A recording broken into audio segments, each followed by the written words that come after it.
Okay, so we were reading the mechanism of muscle contraction, और हमने देखा था कि कैसे मायोसिन के दोनों बाइंडिंग साइट्स जो हैं वो अनमास्क हो जाते हैं, और कैसे आपका जो मायोसिन का हेड है वो एक्टिन पे जाके बाइंड कर जाता है, और कैसे आपका एटीपी यूज़ होता है फॉर द प्रोसेस, और आपका क्रॉस ब्रिज का फॉर्मेशन हो जाता है। उसके बाद बोल रहे हैं this pulls the attach the actin fibre towards the centre of A band, the Z line attach to this actin is also toward inward, thereby causing a shortening of sarcomere, that is the contraction. तो देखो मैंने आपको बताया था कि जो आपकी sarcomere क्या होता है, दो जेड लाइन के बीच के डिस्टेंस को हम सार्कोमेयर बोलते हैं, ठीक है। तो क्या होता है, जब आपका ये आपका चल रहा होता है ये प्रोसेस, जब आपका मायोसिन का हैंड बाइंड कर रहा होता है, तो वो क्या करता है, जो आपका एक्टिन होता है, मतलब जो आपका थिन फिलामेंट होता है, उसको ए बैंड की तरफ खींचता है, और सेम टाइम पे वो जेड लाइन को भी अपनी ए बैंड की तरफ खींचता है। इसकी वजह से क्या होता है, आपके सार्कोमेयर जो लेंथ होती है वो छोटी हो जाती है, इसी को हम बोलते हैं contraction. It is clear from the above steps that the shortening of muscle, that is contraction, the I band get reduce and the A band retain the same. मतलब देखो आई बैंड ही तो रिड्यूस हो रहा है, आपका muscle contraction हो रहा है, उस टाइम पे आपका आई बैंड रिलीज हो रहा है। आई बैंड जो है वो शॉर्ट हो रहा है आपका ड्यूरिंग द मसल कंट्रैक्शन, ये चीज़ आपको याद रखनी है। और जो आपका ए बैंड है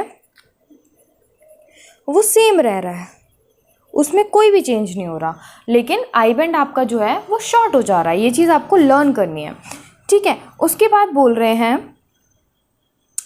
the myosin releasing the ADP and phosphate goes back to its relax. देखो एटीपी जो है वो आपका वो कैसे एडीपी और प्लस फॉस्फेट में टूट जाएगा। देखो एटीपी मतलब एडिनोसाइन ट्राइफॉस्फेट, और एडीपी मतलब एडिनोसाइन डाइफॉस्फेट, तो एक फॉस्फेट बच गया तो वो एज अ इसमें रिलीज हो जाता है। ये कब रिलीज होता है, जब आपका मसल कंट्रैक्ट कर रहा होता है। जब आपका मसल रिलैक्स स्टेज में जाता है तो ये प्रोसेस आपका रिवर्स हो जाता है, यही चीज़ यहाँ लिखी हुई है। उसके बाद बोल रहे हैं और new ATP binds and the cross bridge is broken, और आपका एक बार कंट्रैक्शन खत्म हो गया तो क्रॉस ब्रिज आपका ब्रोक हो जाएगा। उसके बाद बोल रहे हैं the ATP is again hydrolysed by the myosin hand and the cycle of cross bridge formation and the breakage is repeated causing the further sliding। और जब तक आपका मसल में कंट्रैक्शन चलेगा आपकी ये प्रोसेस कंटिन्यूसली चलती रहेगी। The process continues till the calcium ion are pumped back to the sarcoplasmic cisternae resulting in the masking of the actin filament. फिर आपका जो कैल्शियम है वो भी वापस चले जाएंगे और जो आपका एक्टिन फिलामेंट्स की मास्किंग भी हो जाएगी। उसके बाद क्या होगा, आपकी जेड लाइन भी आपके ओरिजिनल पोजिशन पर चली जाएगी, इसको हम बोलते हैं रिलैक्सेशन, ठीक है। The reaction time of the fibres can very in the different muscle.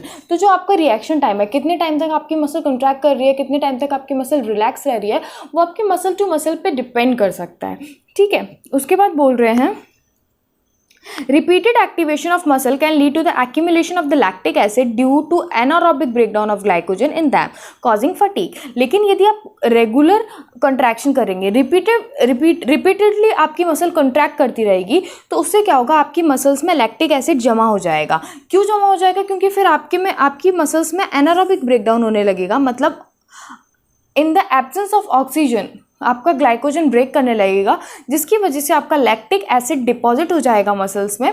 तो उससे क्या होगा, आपको फटीग होगा, मतलब थकान महसूस होगी, ऐसा कुछ होगा आपके। जब आप एक्सरसाइज कर लेते हैं तब आपने देखा होगा आपकी मसल्स में लैक्टिक एसिड जमा हो जाता है, ठीक है। उसके बाद muscles contain red colour oxygen storing pigment called myoglobin. आपकी मसल में एक रेड कलर का ऑक्सीजन स्टोरिंग पिगमेंट होता है जिसको हम बोलते हैं myoglobin. Myoglobin is high in some muscles. Myoglobin आपका हाई हो सकता है कुछ मसल्स में, तो वो यदि हाई होगा क्योंकि वो रेड कलर का पिगमेंट है तो उसको रेडिश अपीयरेंस भी देगा। उसके बाद such muscles are called red fibers, और ऐसी मसल्स को हम बोलते हैं red fibers. These muscles also contain plenty of mitochondria which can utilize the large amount of oxygen stored in them for the ATP production। और ऐसी muscles में आपके नंबर ऑफ माइटोकॉन्ड्रिया ज़्यादा होते हैं। नंबर ऑफ माइटोकॉन्ड्रिया ज़्यादा है मतलब ATP ज़्यादा होगा, ठीक है।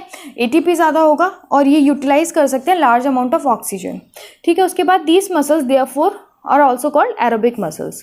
उसके बाद on the other hand muscles जिनमें मायोग्लोबिन कम होगा वो अपीयर पेल और वाइटिश, इसीलिए हम इसको बोलते हैं white fibers. Number of mitochondria कम होंगे मतलब, लेकिन इनके जो सार्कोप्लाज्मिक रेटिकुलम है वो ज़्यादा होते हैं, ठीक है। They depend on the anaerobic process for the energy. तो आपको वाइट मसल और रेड मसल में क्या डिफरेंस होता है वो आप एक ऐसे टेबुलर फॉर्म में बना के लिख सकते हैं, ठीक है। यहाँ पे आप ऐसे लिख सकते हैं रेड मसल, यहाँ पे लिख सकते हैं वाइट मसल।